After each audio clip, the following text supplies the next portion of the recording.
শয়তানের এই ফেরে পড়ে জীবন যেন যায় যায় না নষ্ট হয়ে। তাই আমরা নিয়ত করব কাজের আগে, নেক নিয়তে অনেক ফয়দা মিলে। আলহামদুলিল্লাহি রব্বিল আলামিন। আসসালাতু আসসালামু আলাইকা আলা সাইয়্যিদিল মুরসালিন ওয়া আলিহি ওয়া সাহবিহি আজমাইন। সমস্ত প্রশংসা একমাত্র মহান আল্লাহ তাআলার জন্য এবং লাখো কোটি বরং তার চেয়ে বেশি দুরূদ ও সালাম শ্রেষ্ঠ নবী, প্রিয় নবী রসুলে পাক সাল্লাল্লাহু আলাইহি সাল্লামের উপর। সম্মানিত দিনী ভাই বোনেরা, সম্মানিত ভিউয়ার্স, আশা করি মহান আল্লাহ তাআলার অশেষ রহমতে ভালো আছেন। তাই আসুন শুকরিয়াতান বলি আলহামদুলিল্লাহ। সম্মানিত দিনী ভাই বোনেরা, সম্মানিত ভিউয়ার্স, দেখতে দেখতে চলে এলাম 34তম পর্ব, শয়তানের মোকাবেলা এবং আল্লাহ প্রাপ্তের উপায়। দুনিয়াতে আমরা অনেকে অনেক কিছু শুনি, অনেকে অনেক কিছু আমল করি। যদি হয়ে যায় জানা, আমল করতে কতই না স্বাদ। আসুন আমরা জানবো, দুনিয়া আখিরাতে কামিয়াব হব।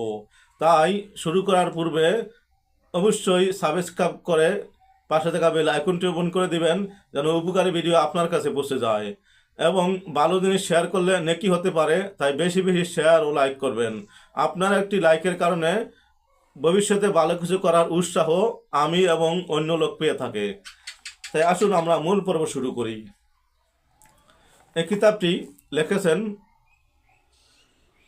ওলিয়ে কামেল মাওলানা মোহাম্মদ হুমায়ুন কবির খান, পীর সাহেব, নূরপুর দরবার শরীফ, চেয়ারম্যান নুরুন্নেসা ফাউন্ডেশন,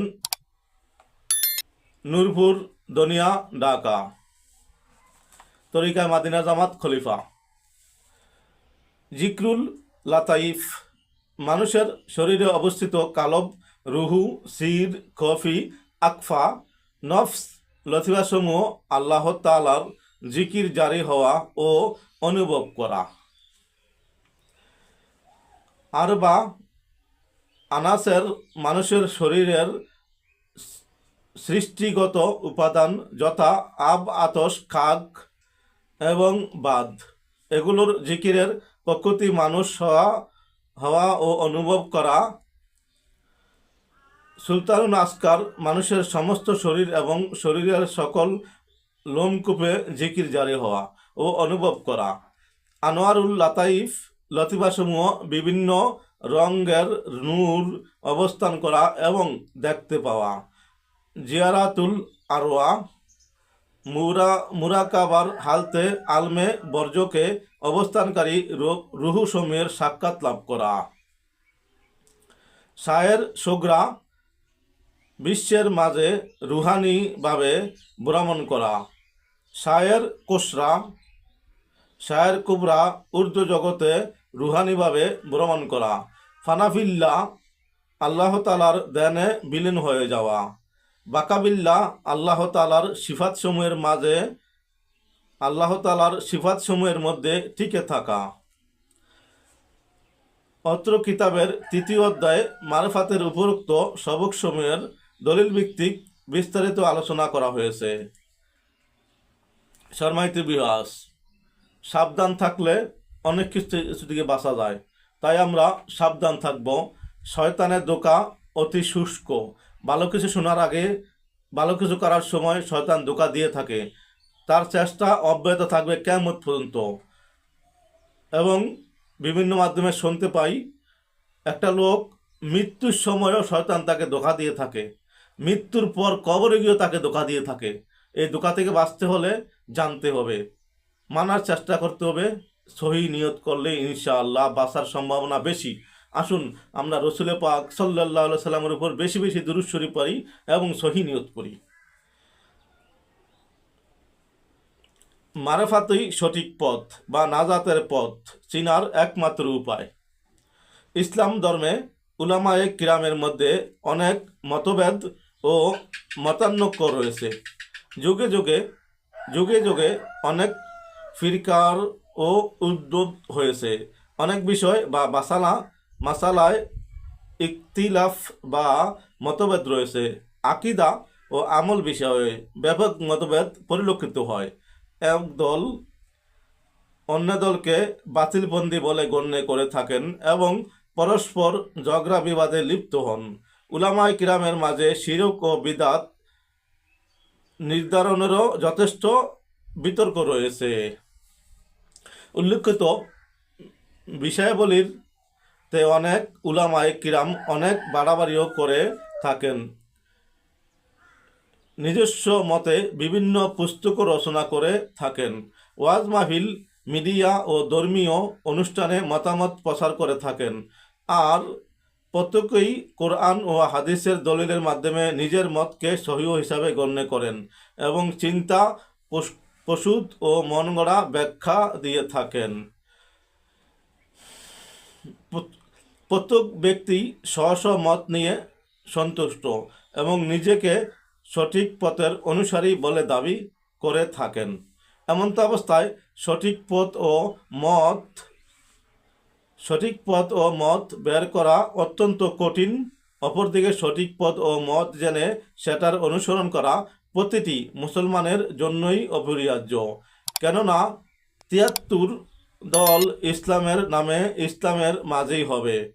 তারা সকলেই কোরআন ও হাদিসের অপব্যাখ্যা দিয়ে দলিল উপস্থাপন করবে।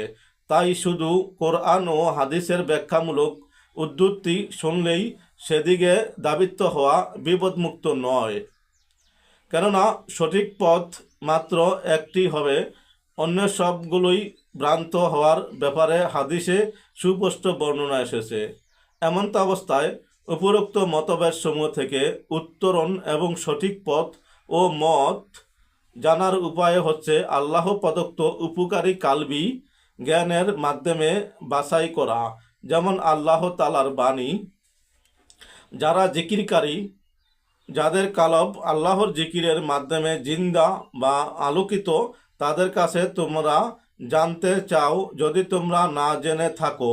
সূরা নাহল আয়াত নং ৪৩, সূরা আম্বিয়া আয়াত নং ৭।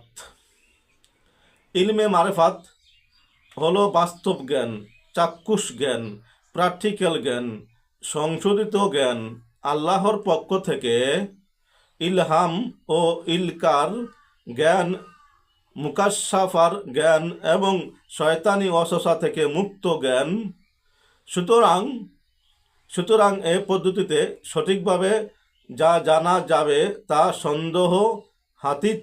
এ কারণেই যুগে যুগে যুগশ্রেষ্ঠ ওলামায়ে কিরাম ও আউলিয়ায়ে কামিলিনগণ ইলমুল মুকাশশাফা বা কাশফের মাধ্যমে জিয়ারত লাভ করে অনেক বিষয়, যেমন আকিদা, বিভিন্ন মাসআলা, মাসাইল, কোরআন ও হাদিসের ব্যাখ্যা ইত্যাদি সম্পর্কে রাসূলুল্লাহ সাল্লাল্লাহু আলাইহি সাল্লাম এর কাছ থেকে জিজ্ঞাসা করে জেনে নিয়েছেন, যা অত্র কিতাবের ৩য় অধ্যায়ে বিস্তারিতভাবে উল্লেখ করা হয়েছে। সম্মানিত ভিউয়ার্স, আমরা অতীতে ৩২টি ভিডিও দিয়েছি।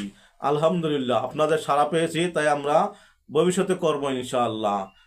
যারা নতুন দেখেন তারা পিছনে দেখে আসলে আরও বেশি উপকৃত হবেন।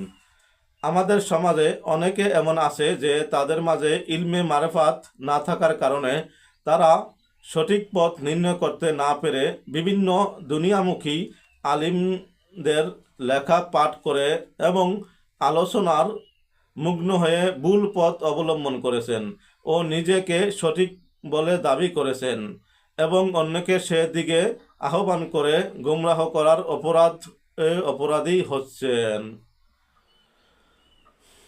মারেফাত অর্জন করার লক্ষ্য, তরিকা গ্রহণ করার গুরুত্ব কি জানব।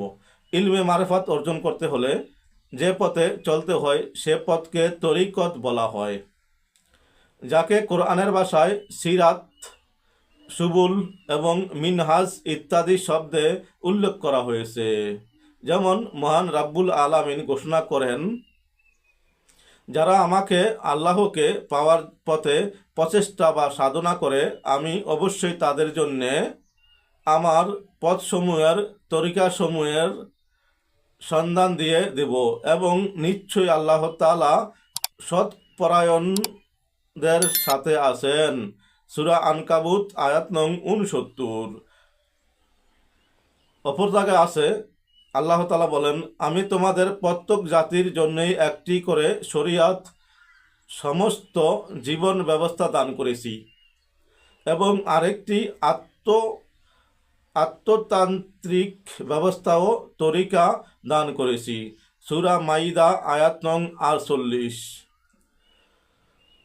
তাফসিরে রুহুল বায়ানের ৩য় খণ্ডে ২৬৭ পৃষ্ঠায় উক্ত আয়াতের শব্দের ব্যাখ্যায় বলেছেন, মিনহাজ হচ্ছে দিনের মাঝে সুস্পষ্ট তরিকা, রুহুল বায়ান।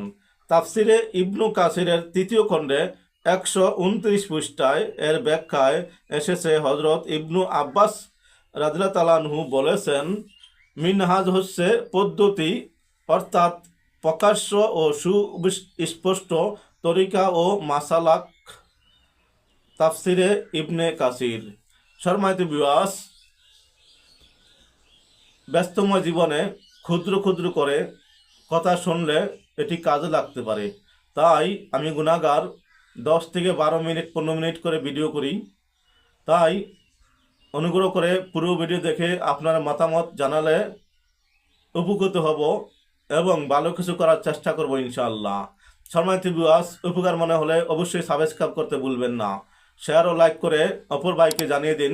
আপনার এটি শেয়ারের কারণে যে কেউ শুনবে, আমল করবে, মহান আল্লাহ তাআলা আপনাকে তার সমপরিমাণ নেকি দিতে পারে। কেননা মহান আল্লাহ তাআলা সকল কিছুর মালিক, ওনার কোনো সম্পদের অভাব নাই। আমিন। আসসালামু আলাইকুম ওয়া রাহমাতুল্লাহি ওয়া বারাকাতুহু।